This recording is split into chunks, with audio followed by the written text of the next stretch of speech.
नाज़रीन ग्रामी, तबस्सुम असद पाकिस्तान के शहर मंडी बहावलदीन से ताल्लुक रखती हैं। ये 5 साल की उम्र में वालिदैन के साथ फ्रांस चली गई। फ्रांस में तालीम मुकम्मल की। 2005 में फ्रांस में मुकाबले का इम्तिहान दिया। ये फ्रांस का CSS लेवल का इम्तिहान है। पूरे फ्रांस से 3000 नौजवान इस इम्तिहान में शरीक हुए। 120 उम्मीदवार पास हुए। तबस्सुम ने इम्तिहान में 5वीं पोजीशन हासिल की। ये इम्तिहान पास करने के बाद फ्रांस की मिनिस्ट्री ऑफ डिफेंस में शामिल हो गई। ये 10 बरसों से मिनिस्ट्री ऑफ डिफेंस में फराइज सरंजाम दे रही हैं। तबस्सुम ने मिनिस्ट्री में इंटरनेशनल रिलेशन डिपार्टमेंट का इंतखाब किया था, मगर इनका पाकिस्तानी नजाद होना उनके रास्ते की रुकावट बन गया। ये इंटरनेशनल रिलेशनशिप डिपार्टमेंट में ना जा सकी और इन्हें ऐसे डिपार्टमेंट में तैनात कर दिया गया जहां इनकी किसी हसास फाइल तक रसाई ना हो सके। तबस्सुम को बुरा लगा, लेकिन उन्होंने इसके बावजूद जॉब स्टार्ट कर दी। ये 10 साल से वजारत दिफा में है। इन 10 बरसों में कई ऐसे मौके आए जब इनके कोलीग्स ने इनकी जात, इनकी जाय पैदाइश और पाकिस्तान के इमेज को जहन में रखकर इनकी जात पर तनकीद की, लेकिन पाकिस्तानी होने और मुल्क की हसास तरीन मिनिस्ट्री का हिस्सा होने की वजह से तबस्सुम ने कभी इस तनकीद का जवाब नहीं दिया। उन्होंने किसी से शिकायत भी नहीं की, तहम इनके अंदर इन बातों और तानों के छोटे छोटे जख्म लगते रहे और ये जख्म आहिस्ता आहिस्ता ट्यूमर की शक्ल इख्तियार कर गए। तबस्सुम की मुलाजमत के दौरान ऐसे मौके भी आए जब इनके सीनियर्स या कोलीग्स को पता चलता कि तबस्सुम पाकिस्तानी है, तो उनका तंजिया सवाल होता था कि आपको फ्रांस की मिनिस्ट्री ऑफ डिफेंस में किसने भेज दिया। तबस्सुम ये तंज भी सह जाती, क्योंकि ये जानती थी कि साथियों की नजर में पाकिस्तान एक दहशतगर्द मुल्क और इसके तमाम बाशिंदे इंतहा पसंद हैं, और ये तासुर जब तक कायम रहेगा, इन जैसे पाकिस्तानियों को ये तंज और ये फिक्रे बर्दाश्त करना पड़ेंगे। मिनिस्ट्री में तबस्सुम का होना और इनके साथ पाकिस्तान का नाम आना साथी कोलीग्स के लिए तशवीशनाक अमर था। लोग इन्हें मशकूक नजरों से देखते थे। तबस्सुम 10 साल तक इस अजियत का शिकार रही, यहां तक कि इन्होंने फ्रेंच वजारत दिफा में पाकिस्तान का इमेज तब्दील करने और पाकिस्तानियों का असल चेहरा पेश करने का फैसला किया। फ्रांस की मिनिस्ट्री ऑफ डिफेंस हर साल सालाना इवेंट करवाती है। वजारत के तमाम मुलाजमीन इन इवेंट्स के लिए मुख्तलिफ आइडियाज देते हैं। तबस्सुम ने उस साल वजारत में पाकिस्तान का कल्चर और रिवायात पेश करने का आइडिया दिया। मिनिस्ट्री ऑफ डिफेंस ने यह प्रपोजल कबूल कर दिया।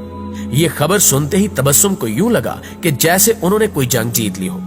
इवेंट तबस्सुम के लिए जिंदगी और मौत का मसला था, चुनांचे इन्होंने दिन रात एक कर दिए। ये 4 हफ्ते ऑफिस टाइमिंग के बाद इवेंट की तैयारी करती रही। इनकी दिली तमन्ना थी कि पाकिस्तान की असल तस्वीर पेश होने में कोई कसर न रह जाए। इन्होंने इसके लिए हर वो दरवाजा खटखटाया जहां से इन्हें पाकिस्तानी कल्चर और रिवायत मिल सकती थी। प्रोजेक्ट के लिए ये आम पाकिस्तानी से लेकर फ्रांस में मौजूद पाकिस्तानी सफीर के पास भी गई। उस वक्त के पाकिस्तानी सफीर गालिब इकबाल मस्बत सोच के विजनरी इंसान थे। सफीर ने इस मौके का भरपूर फायदा उठाने का फैसला किया। तबस्सुम को पाकिस्तान के प्लेटफार्म से हर वो रहनुमाई और मदद दी जिससे पाकिस्तान की सकाफत और नजरिए पाकिस्तान मस्बत अंदाज में पेश किया जा सकता था। इवेंट का दिन आया तो मिनिस्ट्री ऑफ डिफेंस फ्रांस में हर तरफ पाकिस्तान ही पाकिस्तान नजर आ रहा था। चारों सूबों की सकाफत, फैशन शो, पाकिस्तान की तारीख, नजरिया पाकिस्तान और पाकिस्तान के मौजूदा हालात पर सफीर पाकिस्तान की तकरीर, हर चीज ने फ्रांसीसी हुक्काम को हैरान कर दिया। पाकिस्तान एम्बेसी के सफीर से लेकर डिफेंस अत्ताशी तक और पाकिस्तानियों से लेकर फ्रांस के जर्नैलों और ऑफिसर्स तक ने पाकिस्तान का कौमी लिबास शलवार कमीज पहना।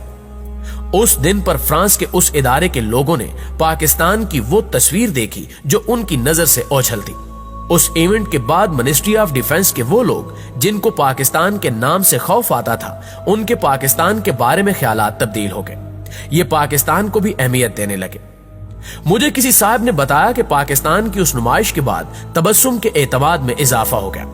ये पूरे एतमाद के साथ वजारत के कॉरिडोर में घूमती हैं और उनके कोलीग्स पहले से ज्यादा उनका एहतराम करते हैं। नाज़रीन ग्रामी, तबस्सुम असद की मिसाल 2 हकायक साबित करती है। पहली हकीकत, पाकिस्तान का इमेज पूरी दुनिया में खराब हो चुका है। ये इमेज क्यों खराब है, इसकी 5 वजूहात हैं। हम जब तक ये वजूहात दूर नहीं करेंगे, हमारा इमेज ठीक नहीं होगा।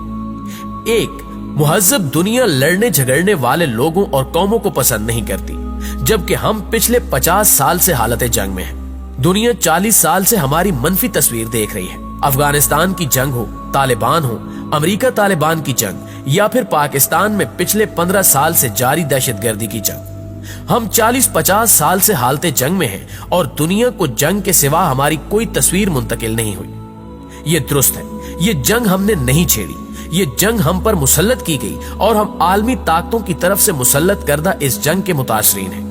लेकिन क्या दुनिया के पास इस सवाल का जवाब तलाश करने का वक्त है? नहीं है। दुनिया को सिर्फ हमारे खित्ते में फटने वाले बम नजर आते हैं।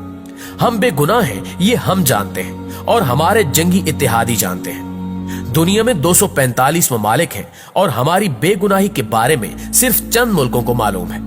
दुनिया के बाकी 240 मुल्क हमारी बेगुनाही से वाकिफ नहीं हैं। इन मुल्कों को सिर्फ हमारी जंग और दहशतगर्दी नजर आती है और हमने आज तक दहशतगर्दी और जंग का ये तासुर जायल करने की कोई संजीदा कोशिश नहीं की। हमारे मुकाबले में भारत में अलैदगी की 28 मुसल्लह तहरीकें चल रही हैं। वहां ऐसे इलाके भी हैं जहां 60 साल से जंग हो रही है, लेकिन दुनिया को भारत की तरफ से हमेशा अमन, आर्ट, मौसीकी और फिल्म के पैगामात जाते हैं। दुनिया इसे पुरअमन और हमें बदअमन मुल्क समझती है। हमने इस हकीकत को मानना भी है और इस हकीकत के रंग भी बदलने हैं।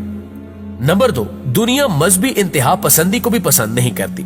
यूरोप में कैथोलिक और प्रोटेस्टेंट के दरमियान अवामी बहस हुए 300 साल हो चुके हैं। लोग वहां किसी शख्स को दूसरे शख्स का मजहब या फिरका पूछने की इजाजत नहीं देते और वहां तबलीग भी हुकूमत की इजाजत के बगैर मुमकिन नहीं होती, जबकि हम बुरी तरह मजहबी शिद्दत पसंदी का शिकार हैं।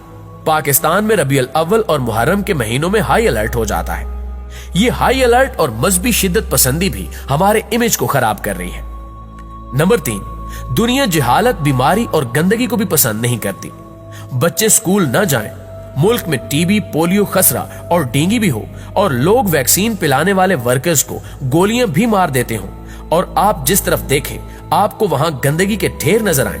आप खुद सोचें, दुनिया उस मुल्क के बारे में क्या सोचेगी और दुनिया हमारे बारे में वो सोच रही है जो इसे इन हालात में सोचना चाहिए। नंबर 4, दुनिया आमरीयत और आमरीयत पसंदी को भी पसंद नहीं करती। जदीद दुनिया आमरीयत से हजारों किलोमीटर आगे निकल चुकी है, जबकि हमारे मुल्क में आज भी जमहूरियत की लौ थिरथिरा रही है। दुनिया जब ये थिरथिराती लौ देखती है तो भी इसके जहन में हमारा इमेज नेगेटिव जाता है। और 5, आप दुनिया के 245 ममालिक में चले जाएं, आपको दुनिया के किसी भी मुल्क में भिखारियों की इज्जत होती नजर नहीं आएगी, जबकि हमारी पूरी इकोनॉमी भीख, इमदाद और कर्जे पर चल रही है। हमारी मईशत आज तक अपने कदमों पर खड़ी नहीं हो सकी, चुनांचे दुनिया हमारे बारे में पॉजिटिव कैसे सोचेगी? हम जब तक ये तासुर जायल नहीं करेंगे, हम जब तक ये इशू ज़हन में रखकर काम नहीं करेंगे, पाकिस्तान के झंडे और पासपोर्ट की इज्जत उस वक्त तक बहाल नहीं होगी। और दूसरी हकीकत, तबस्सुम असद जैसी एक खातून ने फ्रांस में पाकिस्तान का इमेज बेहतर बनाना शुरू कर दिया। ये बड़ी हद तक कामयाब भी हो गई। दुनिया के सैकड़ों मुल्कों में तबस्सुम जैसे हजारों लाखों पाकिस्तानी मौजूद हैं। ये भी अगर तबस्सुम की स्पिरिट से काम करें, ये भी अगर खुद को पाकिस्तान का सफीर समझकर मेहनत करें, तो पाकिस्तान का इमेज ठीक हो सकता है। चुनांचे मेरी बैरून मुल्क पाकिस्तानियों से दरखास्त है कि आप भी वहां मुल्क के इमेज बेहतर बनाने की कोशिश करें। आप तबस्सुम असद की तरह पाकिस्तान का परसेप्शन तब्दील कर दें। दुनिया हमारी इज्जत शुरू कर देगी। हम वापस उस जगह आ जाएंगे जहां कौमें कौमों को इज्जत देती हैं। जी तो प्यारे साथियों, ये थी हमारी आज की वीडियो। हमेशा की तरह हमें आज भी उम्मीद है कि आज की ये वीडियो आपको बेहद पसंद आई होगी। अगर वाकई ऐसा है तो वीडियो को लाइक करते हुए अपने दीगर दोस्तों के साथ शेयर जरूर कीजिएगा। इंशाअल्लाह आपसे मुलाकात होती है अगली वीडियो में। तब तक अपना ख्याल रखिए। अल्लाह निगहबान।